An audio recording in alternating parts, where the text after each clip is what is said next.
Hey everybody, welcome back to the Metrix Metagame. I'm Brandon, and I got Wes with me here yet Yep. again. Practically inseparable on this channel or something, right? um,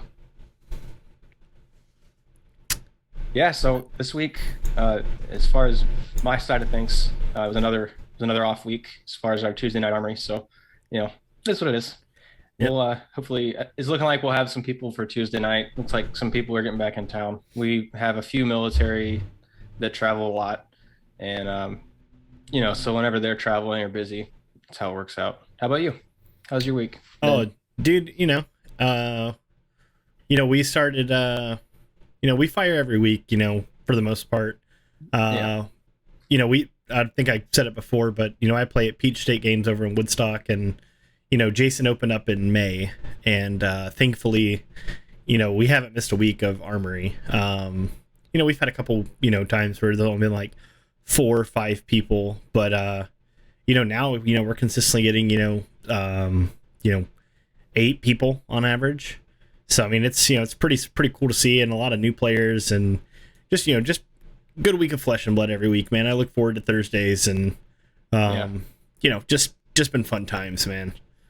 It's super rewarding seeing the community grow like that too, for Absolutely, sure. absolutely. We actually had a 13-year-old kid. He's a Pokemon collector, Yeah. and he was in the shop yesterday on Sunday, and he was we were showing him flesh and blood and showing him magic, and the kid's like, oh yeah, I'm gonna come in. So we invited him to come out to armory and just come check it out. We'll see. Maybe he Yeah. picks it up, but it would be cool to see like a 13-year-old kid get into it, and then he gets his friends into it, and now we see like this whole younger generation of flesh and blood players coming up. So that'd be pretty sweet.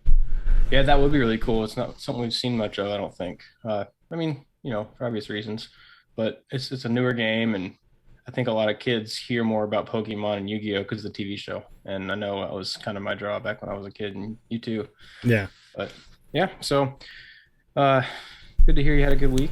I think we've had some stuff going on. We had some announcements about Worlds, Yeah. and yeah, this week's been pretty huge in that regard, actually. So it's kind of odd how it works out. I have a down week in Flesh and Blood, but huge announcement drops. I think it was like Thursday night for our time, something around that time frame. And so Flesh and Blood has always been compared to Magic. I'm not here to compare the two, right? Hmm. But if we look back in time, we can go see that Magic, when it was nice and big, doing its thing with its pro tours and all of its, whatever their name was for it. I know they started calling it Magic Fest at one point there. It was a prize pool of what was it, 100,000 for a team, right? Yeah. I think it was Yeah, team. yeah. It was something about a team, or I'd have to go back and look at the article, but I think it advertises team. yeah. So I mean, it's still prize pool of $100,000 for the winner, right? Hmm. Total it was 300,000, which is big. And now with Worlds, with Flesh and Blood, they have made it in size and scope to be comparable. And now this competition is not team, and it's a $300,000 prize pool. Yeah. And what are your thoughts on that? That's pretty wild, isn't it? I mean, just think about, what's his name? Pablo Pintor. Yep. I think that was the guy that won the Pro Tour. He won what is like $12,500, something like that. I think it's 12,500. Yeah. 12,000 bucks, man. That's a life changing amount. Like Yeah. that can alter your situation greatly. Um, and I remember like I was sitting there, getting ready. I was pulling up gym or Fab to log my gym account so I could get my pairing for Armory, and I saw the article, and it's like, hey, $300,000 prize pool, and I'm like, okay, what does that mean? Like, are they going to push out pricing to top 100? What does that mean? Yeah. And when I pulled up the breakdowns, the splits, I'm like, first place is $100,000. That's an unreal amount of money. Six figures. It's wild. I mean, just think, just think about this realistically. There are people that work 9 to 5s, Oh yeah. and they make, I would say like a decent job, a good job, 65, 70,000 a year. And that's pretty good income. And somebody's going to come in 4 days, somebody will walk away with someone's yearly salary for 4 days of work. 4 days of playing, and that's the best part, right? Right, absolutely. And it's like they're doing their hobby. But I mean, like, even if you look at how far it trickles down, I think like 17th to 32nd is like $2,500, and then 33 to 64th is $1,500. Wow. I mean, see, that's news to me. I didn't read into those details too much. That's pretty cool. Yeah, because I just wanted to see, like, one of our local guys, Andrew, he got 64th place at Pro Tour. He walked away with $500. And something that's, I just would like to touch on for him is like, the way he got to Pro Tour is by selling promotional cards that he won from Armory. He did not come out of pocket like any money. Like, I guess if you wanted to be technical, you could be like, oh, well, he sold the promos for money, but he paid $5 for his entries, won, got promo cards, sold promo cards for profit, paid to get to Pro Tour New Jersey. That's really cool. So that's an accomplishment right there. So, and then just think about it, if with like the new, World Championship. So what if you get there on promos and then you get a nice payout and then you just keep repeating this process? Could Flesh and Blood be like technically like you're a professional Flesh and Blood player? That is your source of income? I don't know. It depends on how good you are and how. It's kind of like a bet, right? It's a gamble. Can you pull off $100,000 every 4 years for Worlds? Yeah, maybe. Or but I think you kind of dip into like the same thing where it's like a volatile market, right? Like, yeah. Think about before Art of War is a $30 card. All of a sudden, Art of War is like what, like 50 or 60? I haven't looked at it in a while. Haven't needed one. I haven't looked at it. So yeah. But they were cheap, and they were expensive. Look at Command and Conquers. When I came in, they were $80 a piece. I think they're like 50 now. So it's kind of volatile. But if you're playing Armories and you're getting these promo cards and you're able to get to your big events, I mean, shoot, you're being rewarded. And then this prize pool, like, I think what James White and LSS is doing is they're showing that like this is a premier trading card game. Yeah, I think it's working too. Especially the fact that if you can do that, if you can go play Armories weekly and then sell the promo cards, break even, go play a big event, win or lose, you broke even. You essentially turned your hobby into a way that it funds itself, which is really kind of the dream for a lot of people because they just want a hobby that's not going to break their bank. Absolutely. Which I think it's amazing that you can do that. You can go play $5 a week and get promos that will help at least supplement the cost. I mean, if it brought the cost down from like $600 to say $150, just over the course of selling promos, selling cards that you were going to get anyway, that kind of thing, it's pretty nice. But yeah, I mean, it's amazing to, like I said, not really comparing, just kind of things that I've noticed that you pointed out, actually, the history on that one. Yeah, it's really cool to see that Flesh and Blood is becoming a real take it seriously, not professional. You know what I'm trying to say? Yeah, they're just being serious about it. Like the only thing that I think I worry about that I could foresee is, let's just say fast forward to next year or fast forward to next Worlds. If the player base size increases, but the prize pool either remains the same or decreases, like that would not be a good look. I just hope, for the sake of the game, that this isn't like a charade, right? Like, hey, look at this big, huge event to pull people in, and then the next thing you know, we're having these smaller events, and it's like, oh, well, that was just like a one-time thing to pull people in. You're setting a precedent at this point. Here's our World Championship. Like, this is going to be the new baseline. This is what we expect to be the World Championship prize pool now. Yep. So I just hope, I like I think said, that could be a concern in the future, but I think we're looking pretty good right now. I think, and we don't necessarily need it to increase. I think if we have this consistent showing, I think we're probably pretty good there. I mhm, mean, it'd be really great to see, maybe one day in the future we see some huge event, some $1 million prize pool in total or something. mhm. That'd be awesome. It'd be fantastic. I'd love to see it because you have so many people there.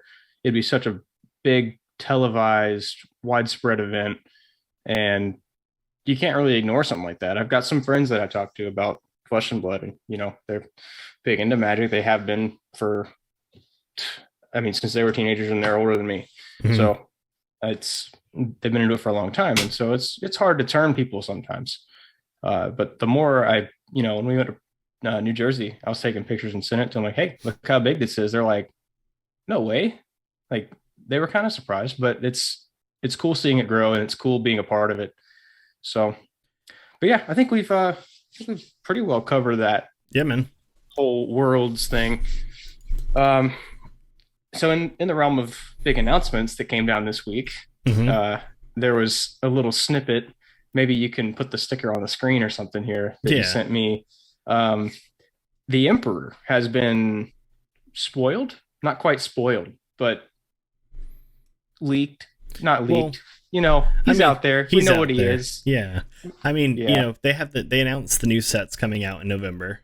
Yep. Worlds, so presumably it'll be like when we went to Pro Tour. Remember when Uprising was coming out? I'm like, they're gonna have spoilers at Pro Tour.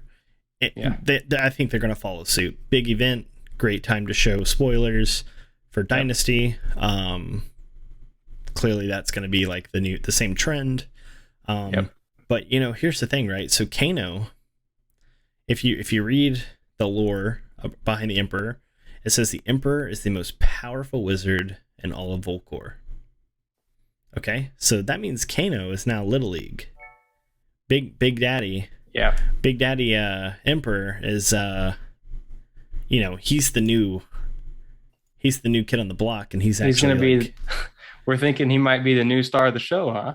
well, I don't know about that, but here's the thing with Kano. So Kano's ability, for those of you who are and are not familiar with it, you pay 3 at instant speed, and you can look at the top card of your deck, and you can banish it. Like what? Okay. Yep. So what does Big Daddy Emperor get? 5 Who intellect? knows? We've Well, seen Iyslander, who cares about blue, and then she cares about ice, right? mm-hmm. We've also seen the instant speed thing with Iyslander, and we've seen the instant speed thing with Kano. So I think the consistency there is probably blue pitch because they both kind of require a blue pitch. Kano's not specific on blue pitch, but I mean, it's kind 3. of a given. Yeah, Yeah. 3. So we're probably going to see some iteration. Actually, I take that back. I was going to say we'll probably see some iteration of blue pitch to play something at instant speed. However, a thought that just occurred to me. We saw kind of the opposite with Dromai and in relation comparing it to Prism, where Prism would play the blues and had the specific yellow strip thing, depending on the style you were playing. And Mm-hmm. Dromai comes out, and a lot of decks run 6 blues. That's a very low number. Right. And, in the playing list, right? So there's extra in the sideboard. But so I wonder if maybe the Emperor is going to specifically care about red pitch cards in order to play instant speed because he's also in Volcor. Yeah. Like, I don't know. We'll see what we see, but Well, see, he would. that's the two directions we probably see, though. One of the two. I would bet. I would bank that he gets access to the draconic stuff, right? Oh yeah. But Oh yeah. with getting access to draconic stuff, he's also not like, unless you wanted to play him this way, I don't think Rupture is going to be come into play with him because I think you're going to be doing like wizard abilities. Yeah. And he's, so unless you're playing attack actions, you're never going to get to Rupture. Right. So But maybe we see some kind of like new keyword. Phoenix Flame. I wonder if we see like Phoenix Flame come into play here because maybe it's some kind of, if you played a red card and you've played and I don't know, something like if you played a red card or if you pitch a red card or if Phoenix Flame has been played this turn, you can play one wizard non-attack action for each Phoenix Flame at instant speed. I don't know. We could see some iteration of that where draconic, he does like a draconic attack Or and then comes and does some spells, basically. I wonder. yeah, or I mean, kind of a hot take on this. Yeah. The playability of Blood of Drakai in the format. Fi doesn't care because like the average cost for an action in Fi, whether it's an action or attack action, is under 1. So okay, we're already less than 1, and then Dromai doesn't really care because she has like Furnace and she has other things, and she's fine. So, and she wants to pitch reds because she wants to make Ash. Yeah. So that's fine too. Blood works for it. I mean, but playability. I can see why you'd play it in Dromai, but it's not so necessary. No. So here's my thing. Usually, like when you think of Kano, Kano likes the fables. Like Eye of Ophidia. Yeah. Granted, there's an argument to be made there with Eye of Ophidia and Kano, where it's like, hey, if you're activating Kano and you reveal Eye, it's not too good. I've done it. It really hurts. But if you're pitching Eye to activate Kano, that's great. So maybe it's a possibility that the Emperor, just like thinking of like from a lore sense, the Blood of Drakai sounds like some kind of like royal thing. When you look at the artwork, it looks kind of like a, important thing. He's the Emperor, so maybe there's some secret tech where Blood of Drakai playability becomes, huge in Emperor lists, and maybe that will make my $100 Fable 150. Yeah, maybe. I mean, I'm excited to see what happens here. This Emperor is going to be big, and maybe he's our 5 intellect hero. Maybe. Yeah, I mean that would be a cool thing in itself. Is like, what if they just gave him 5 int, empty hero box, 5 intellect. So I don't know. Who knows? I don't know, man. We'll find out when they spoil him. That's for sure. Yeah, I cannot wait. We'll find out at Worlds, right? So maybe sooner. I mean, remember we had Pro Tour New Jersey had Dracona Optimi in the glass case. I remember looking at that thing and drooling all over it. That thing was nice. Yeah. So I don't know. Because maybe we see some kind of spoiler before then. We have Pro Tour Lily next weekend, right? Yes, next weekend. Yeah. And or Leal or Lily. Someone's gonna make fun of me for pronouncing that. That's fine. But let us know in the comments. Yeah. We have Pro Tour next week. Yep. And then we have a break. And then we have Nationals. And then we have a break. And then we have Worlds. So there's plenty of time for them to spoil more stuff, and we'll see, man. Yes, we will. So this week, you and I was trying to get ready for Nats and whatnot, and we had a request for gameplay. We did of Bolton versus Iyslander. We do love our requests. Yeah, we'll try to make it happen. But we played 2 games. And we played one game. We'll start there. We played one game of Combo Bolton versus Iyslander. And it just was miserable. I'm like almost I'm almost to combo and just can't combo. Fast forward, we go to game 2 and it's the same thing. And I'm like, dude, something's like not right. I don't know if my sideboarding's correct. And after those games, I messaged Josh Lau with the Card Guys, who I'm trusting to learn Bolton from, and I think the direct quote was, "Combo Bolton is just really bad into Iyslander, huh?" And he responded, "Yeah, it's really bad, basically unwinnable." Yeah, we had no idea that was the case. We were like, okay, we're gonna make this game because we saw the way Iyslander and Kasai played against each other. We're like, maybe it's something like that. Who knows? And no, I don't think I got below 30 life. No, I think you're at 31, and because the sad part is with Combo Bolton, I'm not scary until I pop Courage.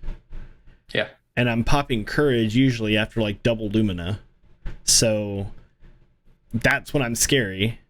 And, you know, it just seems like Iyslander has the answers for him because, like, excuse me, what Josh was saying, man. All right, hold on. We'll probably edit that out. But what Josh was saying is, you know, what's gonna end up happening is either you're gonna let me pop courage and you're gonna respond with like a blizzard, or I mean a channel like frigid from your arsenal, or you know, or I play my first Lumina and I get a channel lake, right? So then, or you'll just wait. I think the smarter decision would be like Iyslander waits until Bolton goes Lumina, courage, then gives you the channel lake frigid. Yeah. And because now if you do it on the first Lumina, I'm just going to stop my turn there. If you go Lumina, courage, then Iyslander's like, no. So then let's say, like, you know, I try to chug through that. I swing the sword, you sigil of permafrost, you fuse it, you waning moon me. I'm now snowed in 4 frostbites. Yeah, it's going to be really hard to dig your way out of that one. Yeah, so you shut my turn down. I lose 2 Luminas. I lose courage. I'm no longer courageous. And, you know, it's like, what do you do, man? So, yeah, I mean, I really hope on those turns, play an Iyslander. I hope on the big turns I have the Channel Lake, I have the Sigil of Permafrost, just something. Because if I don't, that she doesn't block well. She really doesn't. And I feel pressure when I'm playing Iyslander. I feel like I have a lot of pressure unless my lines are clean. But in those games, just, I don't know, I just didn't feel pressure. Well, so, you know, with Bolton, the big thing is turning his hero ability on. Yep. So if I've charged and you block with an attack action, it allows me to banish and give it go again. Well, Iyslander turns out she might block poorly, but she blocks Bolton really well. So yeah, you know, we're gonna work on bringing you guys a different matchup, because, you know, we just, after Brandon and I talked about the game, it's just like, it's not even, you know, fun, you know, showing gameplay of like a just completely one-sided match. There was no back and forth. It was just completely one-sided. And so we're gonna work on another matchup for you guys. And yeah, I mean, that was, man, I figured it was me, and then after like 2 games, I'm like, okay, statistics say if we had you know we had 2 really, really close together games that were not very different. Yeah, either it's me that's playing bad or it's just bad. And then after consulting with the expert, turns out it's just a bad matchup. So I think we try to. All right, go ahead. I think, you know, like Bravo, when Bravo sits down and you look across and you see a Prism, Bravo's like, good game, we're done. So Bolton and Iyslander. I think that's the Bolton Iyslander thing. You sit down, you're like, all right, man, I'll like it. Here, I concede. Yep. Well, and we like to keep our content entertaining, and we like to keep our content kind of edit free. You know, there's some stuff we may edit out that's just easy to cut, but we're not going through and picking apart words and putting them together like newspaper clippings. You know, we're not trying to do all that. So, and we don't want to have scripted gameplay. And I know some people, for some channels out there, think that it's scripted. I have no idea what goes on in the background of their channels, but at least for us, we don't want to have scripted gameplay, and we want to bring entertaining content. We don't want to bring games that are just like, oh, okay, so Iyslander wiped the floor with Bolton. Cool. Why did I watch this? You know, we want to bring you guys games that you're like, okay, that was a close game. I thought so and so was going to win, and then so and so won instead. We want to bring entertaining content for you guys. So this week, it's not going to. Maybe we'll spit one out kind of late in the week, but really, we're planning on next Monday, hopefully, just dropping another game. Maybe we drop more depending on how much time we have and how it works out with the week. But, you know, just kind of take our loss for the week and move on and do better next time. Yeah. So. we'll get there. Yeah. Yep. So on to the next thing. And I only briefly saw this. Your proficiency in reading on the internets are a little bit better than mine. I do a lot of running around. So Prism. I think Yes. everybody has. I think a lot of people. I won't say everybody. A lot of people have heard what's going on. So fill me in on what I've missed, and fill everyone else on what happened and what's going on. Okay. So from what I've gathered from the different sources that I've read, there's an individual that looked into the calculation of Living Legends points. And upon his research, he found that there was a pro quest that was labeled that Bravo Star of the Show won. However, the winner of that pro quest was known to have won on Prism. Interesting. So, people make 2 points. Yeah, people make people make mistakes. Yeah, They do. Even with automated systems and everything like that, mistakes happen. So today it raised the question of, did Prism, if she was 2 points shy, I think pro quests give 4 points, if I remember correctly. Ooh. I think it's 4 Living Legends points. I want to say Armory's like some small No. one or something, maybe. No, I don't. I'd have to look into it. But Yeah, I'm pretty positive ProQuest is 4 points. yeah. It makes sense to have Armory that So count as points, but yeah, I don't think armories don't count. It's just like events. So I'm pretty positive it's 4 for ProQuest. So presumably, according to the I don't want to say allegations, because he's not accusing LSS of like making a mistake. He raised the question that because they listed a win as Bravo and it's actually Prism, is it possible that they made the mistake and Prism is missing some LL points, which would have pushed her across the line of Living Legend? And then there's the question, which I have, because I am really bad at remembering specifics like this, but when would that have put her out of the meta? Because I think she would have gone out with, okay, so just real quick, ProQuest give 4. I was correct on that. cool, good job. So I didn't know. yeah, ProQuest Skirmish gives 2, ProQuest gives 4. So I'm looking at it right here. So Starvo's at 1500. He would have been gone, period. Chain's at 1100.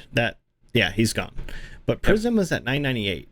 So even if you took away the 4 points from Starvo, he'd only be at 1578. Yeah. Prism, on the other hand, would be at 1002, which is over 1000. So the last banned and restricted announcement was, shoot, I don't know when the last BNR was. I think it was, I'm trying to remember myself. let's see. I'm just gonna look it up real quick. It won't take but 2 seconds. But Well, while you're doing that, we can, let's see. Let me see. So if we had Prism, we have to look at the dates. So the Prism, let's say the day that she passed 1,000 points, Mhm. and then the next BNR, she wouldn't be playable right now, which means honestly, there's no way to go back and fix it. I think there's just way too much has happened since then. But, we could really have seen a different meta, especially with Bravo, because Bravo's only thing in his way right now is Prism. Yeah. I mean, we talked about Dromai maybe being a bit of a soft wall for him to get past, but, I haven't heard much about that matchup, so I don't think it's really a big deal. I don't think it's very much to consider, but Bravo would just have the format. Right. He would own it. Yeah. Yeah. I think the last one was June 24th. Okay. Well, what was the date for this event? Do you know off the top of your head? This was ProQuest Season 1. So this is like way back. This is before Uprising. Okay. So these 4 points would have been here. The question is Prism still would have been legal through this Road to Nationals. this Road to Nationals phase is where she gained all these points, right? That's when she became 998. I don't remember what she was at before, but essentially, like, you know, the 29th of July, that was whenever they, you know, kind of reviewed everything, and they showed Prism had 128 top 8s, all this stuff, and that's when they banned stubbies for the 1st of August. So presumably, had she had those 4 points, the 29th of August, whenever this last banned and suspended announcement came out, or excuse me, 29th of July, that's when she should have gone away.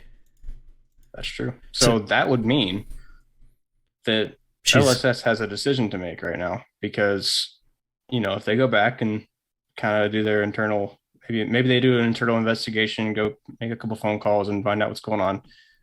You know, say hypothetically, they do find that is correct, that she would have 4 more points. Now they have a decision to make. Nationals. Is she going to be allowed to play in Nationals? No, that's kind of... No. Even worse than that. She would have LL'd at the end of Road to Nationals. That's what I mean. So she would have LL'd at the end, now she wouldn't be legal up till now. But listen, so the banned and suspended announcement was the 29th of July. Yeah. Pro Tour Lily. Lily. Even closer. Yes. Oh, man. Yes. Okay, so I don't see them. I don't know, man. So next, because here's the thing, right?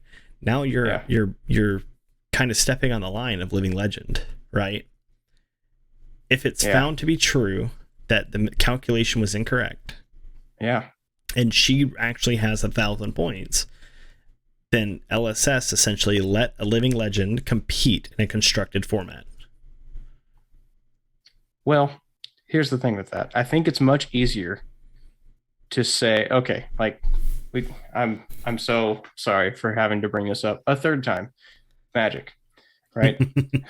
I'm going to say this, and people are going to know what I'm talking about, and people aren't. If you don't know what I'm talking about, that's okay. But when I say Oko, I think a lot of people know what I'm talking about, right? So that situation is the reason why it's better sometimes in this situation, in my opinion, since Lille, you said, is next weekend, right? Mm-hmm. Might be better if LSS would let people keep their decks that they have. If they're planning on playing Prism at Lille, you know, I don't know how to pronounce it either. I'm just guessing. Pro Tour L. Pro Tour L. There we go. Pro Tour LL. Oh, okay. All right. So, yeah, enough of that. Maybe they say, hey, I would expect to see an announcement sometime about what's going on, because obviously they're going to hear about it and they're going to want to address it. I wouldn't be surprised if that announcement said, hey, with Pro Tour LL coming up so quickly, we don't want to disrupt people's plans. However, at Nationals, maybe she's LL. Well, yeah, because I think we'll have like one more banned and restricted. I think it's August 30th. Yeah. So, or 29th or something like that. I think it's the 30th. So at the end of August, we'll have another one, and I'm positive that she'll be gone by then. Yeah. But it's just one of those things. Like I said, you know, everyone's human and they can make mistakes. This is a big one though, because now, like, you know, with the way the internet works, you know, these people will grab their pitchforks and, you know, you said that you're gonna track LL, and okay, well, they made a mistake and it happened. Well, here's the thing: LSS tracked it. They fulfilled their role. Mm-hmm. So if this is just an LGS, man, like, that's as simple as somebody. I mean, I've seen it happen where somebody like hands me a match slip after, you know, they've won and they gave me the win, and I'm like, hey, no, I mean, you marked on the wrong side there. It could have literally been something that easy and it could have been at the not, I don't want to say lowest level, but at the most indistinguishable part of the process. I'll say that, right? Well, how does, you know, that's where it happened. How do these, you know, whenever you have these events, you know, you register with your store that you're playing at, and then they have your name and what hero.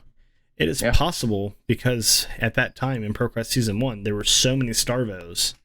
I mean, you know, 80% of all fields were Starvo, that they Yeah. just accidentally, they were like, oh, Joe Smith, Starvo, Little Timmy, Starvo, Ryan, oh, he's Starvo, oh, he's supposed to be Prism, but they just missed it because they were trying to enter Yeah. everyone in, and that's an honest mistake, you know. Yeah. But you know, I, like you said, I do expect LSS to kind of come out and say like, hey, this is what was said, this is what happened upon our, you know, investigation, you know, and perhaps they would, I would say that they would award the points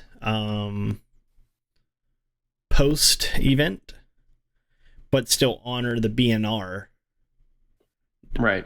of that just happened.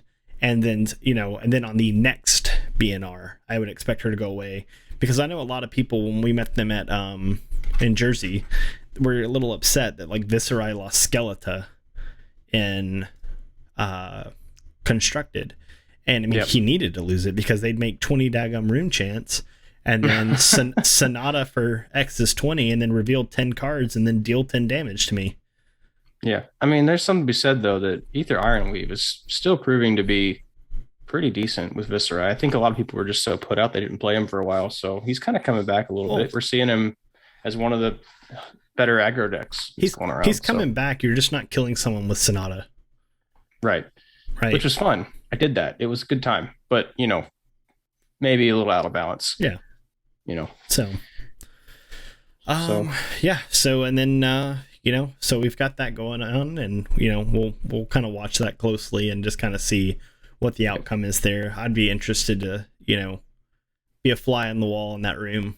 I don't know if I want to be in that room, period. Yeah. But and then, you know, I guess this week, man, we just got one last thing to touch on, and you know, that's our quick update for our Georgia State Championship that we're, you know, throwing together.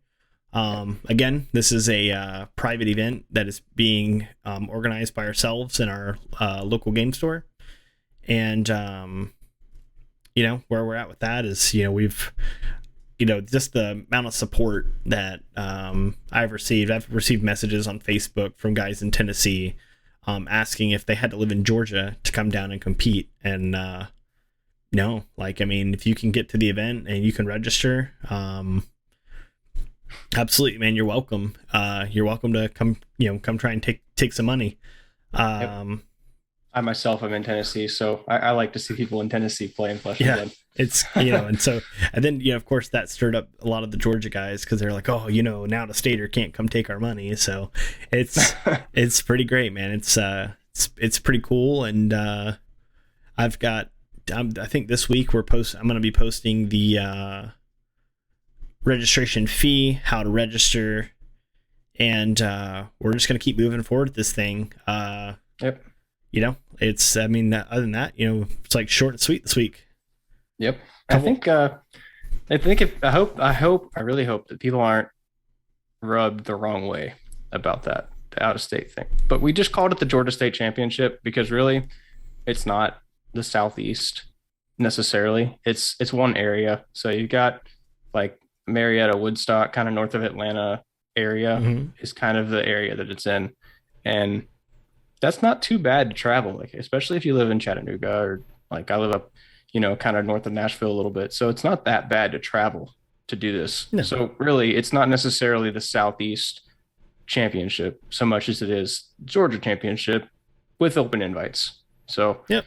It doesn't necessarily mean anything. We're not doing anything exclusive like that, but we just, you know, wanted to call it where it's at. Yeah, we just dubbed it where it's at, man. You know, that's the big thing. And then, you know, who's to say, you know, we do this, and then next thing you know, we've got like the Tennessee State Championship firing up, and then maybe we got the Alabama State Championship firing up, and then maybe a South Carolina and a Florida. And then when all that happens, then all of us people can come together, and then we can, you know, talk about venue and where to go and how to do it. And then possibly we can, you know, try and organize the Southeast, you know, beast of the East. Beast of the East. That would be pretty cool. And, you know, and that's just, you know, it's ultimately just, you know, community building. It's the money is cool, the competitiveness is cool, but it's just, I just want to bring people to play, man. Yeah. And we've caught the attention of some people with this thing too. One of our videos had a comment from Mansant. I don't know if I think you saw that one too. Yeah. But he's excited about it too. It's cool. I'm excited to hear about that. So shout out to Ethan. I mean, that's really cool. Ethan Levias, welcome here. Come play. Yeah, come bring the beast down to the southeast. Yeah, come bring the beast to the east. Yeah, that beast being Levi, like gotta show some people how to play her. That'll be cool. Yeah, dude, it's gonna be way fun, and it's just we got a lot going on, man, and it's just gonna keep having fun with it. Yeah, definitely. I think that pretty much wraps it up for the week. Yeah. You don't have anything else, do you? No, man, that's about it. Well, we'll you and I will talk, and we'll try and figure out another matchup we can get out. Maybe we'll see if we can get it out this week. Yep. Still moving forward. Just trying to keep that progress. Yep, absolutely. And thank you guys so much, for the Patreon support, the views, the likes, the comments on our videos of the misplays, the good plays. I know the good plays are far and few between, so thanks so much for pointing out the misplays. For sure. We welcome that. It's ultimately, Brandon and I, we're just two bros, just doing this kind of stuff for fun. So, criticism, we're open to it, man. We're both veterans. We don't have soft skin, so we've been criticized a few times. yeah. So I mean, but again, just thank you guys so much for your support. It means a lot. So I can't express that enough. All the dudes on Patreon, the dudes that sub to YouTube. I mean, even if you just watch a video, you clicked on a video for 5 seconds. Thank you guys so much. Yeah, every view means something. We just saw one of our videos take off. Our second video is starting to take off. Yeah, we had one get up to 1,000 views, and that was our FI list, or FI. Yeah, demonstration, I guess. And then budget FI. Yeah, with the stubby hammers. Yeah, it existed. It happened. And then our Kasai and Iyslander video just randomly shot up to close to 200 views, and we're happy to see that. We love to see that people are enjoying our content, and I do want to give a little bit of a special shout out. It's not a direct one, but there's some people out there that are helping us in behind the scenes, people working with us that are giving us advice. And I've got a close friend who's doing it, one of our patrons, which appreciate you guys very much for your support right now. You're the starting group, and there's just some help going on behind the scenes that is more than just views and subscriptions and likes and all that. It's stuff that's helping us grow. It's critiques that are honest and tell us what we need to do different and do better, and that's the best value we can get. So I think that's it, and I think for now we're gonna go ahead and sign off, and we will talk to you guys next week. Yep, sounds good, man. We'll see you next week. See ya.